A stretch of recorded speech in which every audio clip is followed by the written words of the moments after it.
Yeah. Hare Krishna, everyone. Uh, I pay my humble obeisance to Sri Krishna, Srila Prabhupada, my Shiksha Guru Ramjivan Das Prabhuji, and all the Vaishnava and Vaishnavis who have gathered here. I would like to start with Mangala Charan. Om Ajnanatimirandhasya Jnananjana Shalakaya Chakshurunmilitam Yena Tasmai Shri Gurve Namah. Shri Chaitanya Manobhishtam Sthapitam Yena Bhutale Swayam Rupa Kadamayyam Dadati Swapadantikam Vandeham Shri Guru Shri Yutta Padakamalam Shri Guru Vaishnavamsha Shri Rupam Sagrajatam Raghunathanvitam Tam Sajivam सावधूतं सावधूतं परिजं सहितं कृष्ण चैतन्य देवं श्री राधा कृष्ण पादान सगण ललिता श्री विशाखान्वितं च हे कृष्णा करुणा सिंधु दीनबंधु जगतपते गोपेश गोपिका कांत राधा कांत नमोस्तुते तप्त कांचन गौरांगी राधे वृंदावनेश्वरी वृषभानुसुते देवी प्रणमामि हरिप्रिये वाञ्छाकल्पतरुभ्यश्च कृपा सिन्धुभ्य एव च पतितानां पावनेभ्यो वैष्णवेभ्यो नमो नमः। जय श्री कृष्ण चैतन्य प्रभु नित्यानंद श्री अद्वैत गदाधर श्रीवासादि गौर भक्तवृंद हरे Krishna Krishna Krishna Hare Hare Hare Ram Ram Ram Hare Hare Hare Krishna Krishna Krishna Hare Hare Hare Ram Ram Ram Hare Hare Hare Krishna Krishna Krishna Hare Hare Hare Ram Ram Ram Hare Hare. I have got the opportunity to recite Krishna Leela on Krishna building the Dwarka fort and Krishna the Ranchor. A woman is never left independent in her life. She has three stages in her life. When she's a child, she lives with her father. When she is young, she lives with her husband. And and after the death of husband, she lives with her adult sons. If she does not have any adult son, she lives with her father. After the death of Kansa, his two wives, Asti and Prapti, went back to their father's house, Magad. On listening from this, we can come to the conclusion that Kans may not have any adult sons. Asti and Prapti's father was Jarasandh. On listening to the news of Kansa's death, Jarasandh became sad and he decided that he will vanish the Yaduvanshis from the earth. He arranged a sena of 20. He arranged 23 Akshini senas to attack Mathura and vanish the Yaduvanshis from this earth. He surrounded Mathura. It is said that one Akshini Sena consists of 21,870 chariots, 21,870 elephants, 65,610 horses, and 1,09,350 foot soldiers. After surrounding, when Krishna and Balram came to know that Jarasandh have surrounded Mathura to attack it, उन दोनों ने योद्धा का वेशभूषा धारण कर वे मथुरा से बाहर आए और यह इस युद्ध को देखने के लिए मथुरा की स्त्रियां अपने छत पर खड़े होकर युद्ध को देख रही थी. जब कृष्ण और बलराम बाहर आए तो जरासंध ने जब अपने दोनों नातियों को देखा तो उसे दया आ गई, लेकिन फिर वह युद्ध के लिए आतुर हो उठा. उसने कृष्ण को पुरुषाधम कहकर संबोधित किया. पुरुषाधम का अर्थ है वह जो पुरुषों में निष्कृष्ट होता है. शास्त्रों में कृष्ण को पुरुषोत्तम कहकर बुलाया जाता है. हालांकि यहाँ जरासंध कृष्ण को पुरुषोत्तम कहने का जरासंध की कोई भी योजना ना थी. फिर भी यहाँ पे आचार्य कहते हैं कि यहाँ पुरुषाधम का यह अर्थ है कि वह पुरुष जो सबको नीचा दिखा सके, क्योंकि कृष्ण ही सर्वश्रेष्ठ है और कृष्ण से बेहतर कोई नहीं है.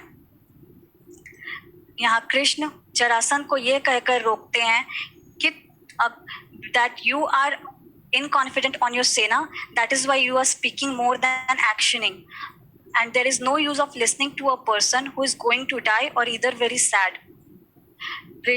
जरासंध ने कृष्ण और बलराम से कहा कि वे उस जरासंध को कृष्ण और बलराम से युद्ध करने में लज्जा आती है, क्योंकि कृष्ण और बलराम एक तो उससे उम्र में बहुत छोटे थे और दूसरा कृष्ण और बलराम क्षत्रिय ना थे, क्योंकि उनका पालन पोषण नंद महाराज ने किया था, इस जो कि वैश्य थे, इसलिए कृष्ण और बलराम भी वैश्य है।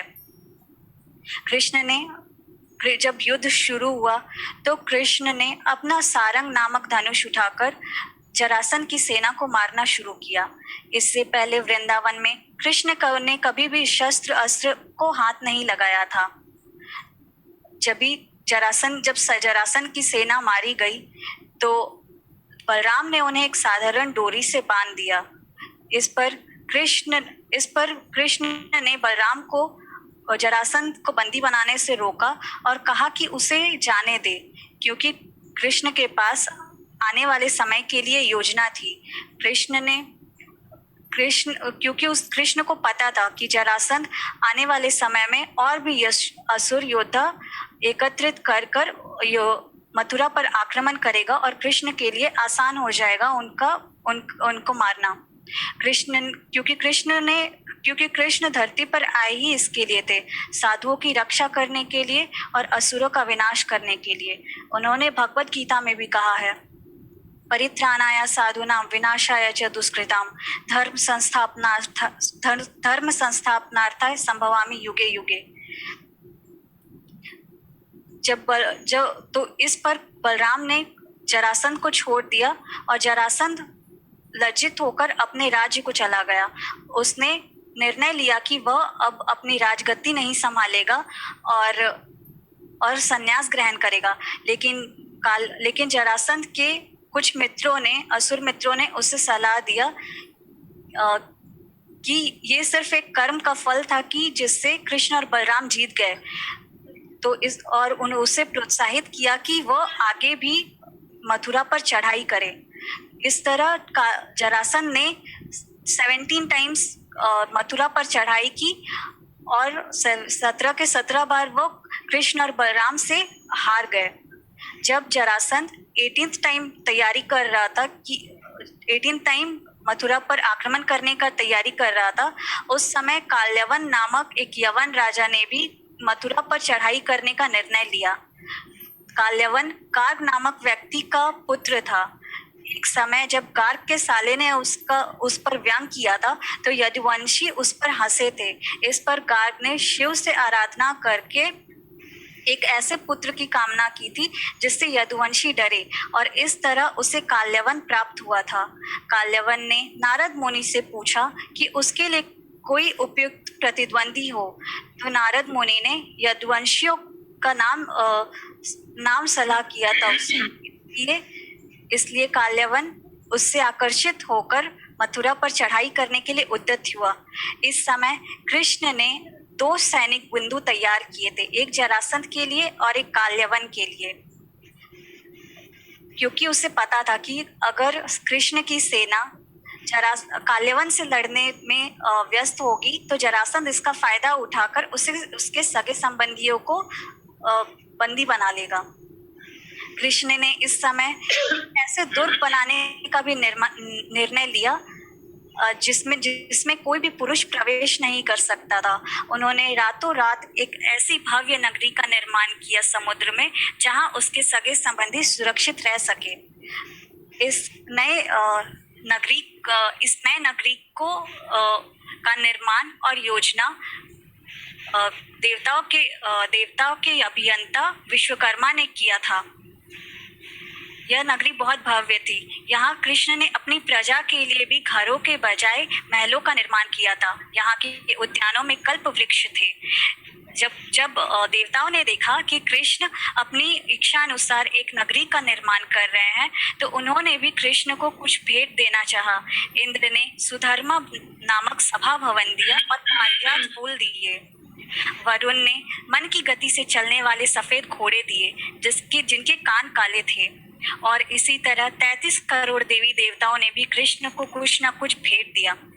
जब द्वारका नगरी का निर्माण हो गया तो कृष्ण ने अपने सारे सगे संबंधियों को उनके पशुओं के समेत रातों रात योग माया की मदद से मथुरा से द्वारका में स्थानांतरित कर दिया। उसके बाद कृष्ण ने कमल के फूलों की माला पहनी और मथुरा से अकेले ही निहत्थे काल्यवन से लड़ने को बाहर आ गए। काल्यवन ने पहले ही नारद मुनि से कृष्ण के बारे में सुन रखा था, इसलिए वह उन्हें देखते ही पहचान गया। लेकिन कृष्ण ने काल्यवन की ओर एक नजर बिना देखा और वो चलते रहे। काल्यवन ने यह सोचा कि वह कृष्ण को आसानी से हरा देगा, इसलिए काल्यवन अपनी सेना को छोड़ अकेले ही कृष्ण के पीछे हो लिया। कृष्ण चल रहे थे, काल्यवन दौड़ रहा था उनके पीछे, फिर भी वो कृष्ण को नहीं पकड़ सका, क्योंकि काल्यवन अपने दोषों से मुक्त ना था।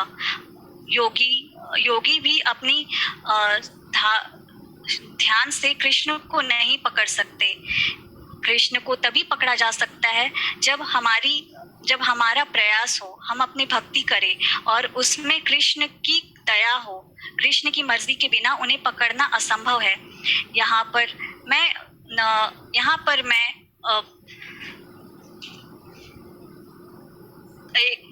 दो पंक्ति कहना चाहूंगी जो कि रसखान द्वारा रचित है। नाच भगावत खेल खिलावत वीर अकुलावत युद्ध करन को, यो रन छोड़ के भागन पर रन छोड़ का नाम मिला भगवन को। योगी यति नित ध्यान लगावे पा न सके इन श्री चरणन को। नर हो तो हाथ लगे बस कैसे करे कोई नारायण को। काल यवन का है काल जहाँ प्रभु लेके चले वहाँ काल यवन को। कृष्ण के पीछे चलते चलते काल्यवन भी उनके पीछे एक अंधेरी गुफा में गया। वहां काल्यवन को कुछ दिखाई ना पड़ा, लेकिन वहां एक व्यक्ति सो रहा था। काल्यवन को लगा कि कृष्ण उनसे बचने के लिए यहाँ सोने का नाटक कर रहे हैं, तो यह काल्यवन क्रोध में आ गया और उसने उन पर पदाघात किया। जैसे ही उस व्यक्ति की नींद टूटी, वह उठकर चारों ओर ढूंढने लगा कि किसने उस पर पदाघात किया है। जैसे ही उसने काल्यवन को देखा, काल्यवन जलकर भस्म हो गया। यहाँ पर परीक्षित महाराज शुकदेव गोस्वामी से पूछते हैं कि यह व्यक्ति कौन था और वह इस गुफा में क्यों सो रहा था। उसकी एक नज़र पड़ते ही काल्यवन भस्म कैसे हो गया। इस पर शुकदेव गोस्वामी उसे मुचकुंद के बारे में बताते हैं। वह व्यक्ति जो वहाँ सो रहा था उसका नाम मुचकुंद था। वह मांधाता का पुत्र था और इक्ष्वाकु वंश से था। उसने देवताओं की ओर से देवताओं की ओर से बहुत से युद्ध लड़े थे और असुरों पर विजय प्राप्त की थी। इस पर उनके सैनिकों के सेनापति कार्तिकेय ने खुश होकर उन्हें वरदान मांगने को कहा था। उन्होंने कहा कि तुमने अपने राज्य, अपने भौतिक इच्छाओं से स्वार्थहीन होकर हमारी सेवा की है, इसलिए तुम्हें जो मांगना है मांगो। मैं केवल तुम्हें मुक्ति दान में नहीं दे सकता, क्योंकि मुक्ति केवल विष्णु ही दान में दे सकते हैं। मुचकुंद का वापस धरती पर जाकर कोई लाभ ना था, क्योंकि मुचकुंद की पत्नियां, बच्चे एवं उसके सगे संबंधियों की मृत्यु हो चुकी थी। क्योंकि धरती के समय में और देवताओं के समय में अंतर होता है।